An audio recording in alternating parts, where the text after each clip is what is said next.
আল্লাহ কয় বান্দা তোমাকে চিন্তা চেতনার শক্তি দিয়েছি,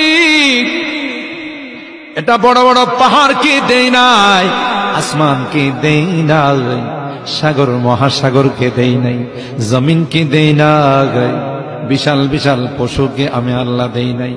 কলবের মতো দৌলত যেমন তোমাকে দিয়েছি রে, চিন্তা শক্তিটাও আমি আল্লাহ তোমাকে দিয়েছি। সুবহানাল্লাহ।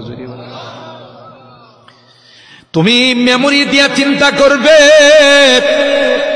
আল্লাহ বলেন আমাকে পাওয়ার জন্য জঙ্গলে যাইতে হবে না, আমাকে পাওয়ার জন্য পাহাড়ে যাইতে হবে না। ওয়াফি আনফুসিকুম আফালা তুবসিরুন।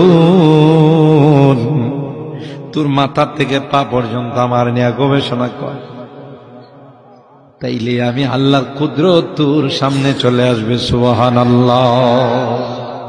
এ ভাই 360টা জয়েন্টকে দিয়েছেন, যদি জয়েন্টগুলো না থাকতো, হাত মুখ করতো না, ভাস হতো না, তক্তার মতো সোজা হয়ে থাকতো, ঠিক কিনা?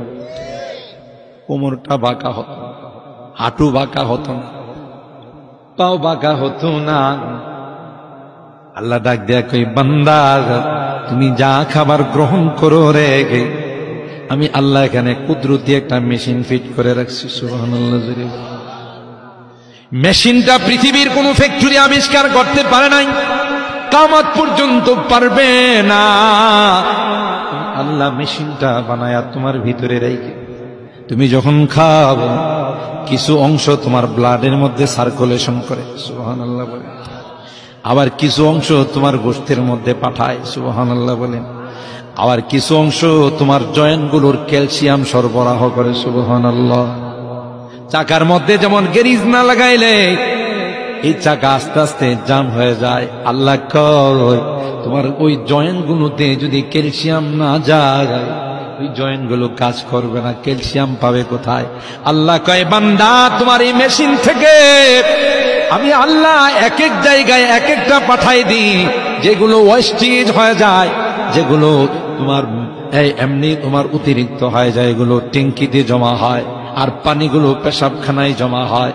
আল্লাহ ডাক দেয়া কয় ওই পেশাবটাও ঠিক মতো আমি আল্লাহ বের করে দিই, পায়খানাটাও ঠিক মতো বের করে দিই। যদি কোনোদিন তোমার পায়খানা বন্ধ হয়ে যায়, তোমার পেশাব যদি বন্ধ হয়ে যায়, তাইলে বান্দা সারাটা দুনিয়া তোমার কাছে জাহান্নাম হয়ে যাবে। ঠিক কিনা বলেন? যে ব্যক্তির পায়খানা ঠিক মতো হয় না,